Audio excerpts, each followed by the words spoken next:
ప్రజాదరణ ఉంది, జగన్మోహన్ గారిని అడ్డుకోలేము అని తెలిసి పొట్ల కుతంత్రాలు బయట పెట్టారు. నేనంటే జగన్తో గొడవ పడతానంట. ఒక సిగ్గులేని ఏదోన్నారా? ఆయన నాయకుడు, నాకు నా ప్రాణం.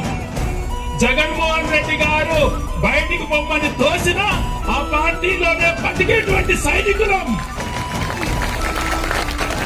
ఊపిరి నరనరాన వైఎస్ఆర్ కాంగ్రెస్ అనేటువంటి జీర్ణించుకుపోయినటువంటి వాళ్ళం. మేమేంద్ర మా నాయకుడితో కొట్లాడేది తిక్కలోన. ఎప్పుడు అక్కడ పనులు జరగవు.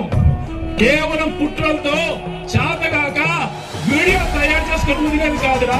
తమ్ముంటే మా బంధాన్ని చెడగొట్టేది మీరు కాదు. ఈ జన్మలో బతికున్నంత వరకు నాకు మంచి జరిగినా చెడు జరిగినా ఎప్పుడు నడిచేది వైఎస్ జగన్ వెంటే అని చెప్పి రాయచోటి ప్రజలతో ప్రమాణం చేసేస్తున్నా. ఇంకా సిగ్గు లేకుండా వీడియో వదులుకోండి, మీ ఇష్టం. నేను ఖండించను. మీకు సిగ్గు లేదు అని చెప్పి తెలుసుకొని వదిలేస్తాను.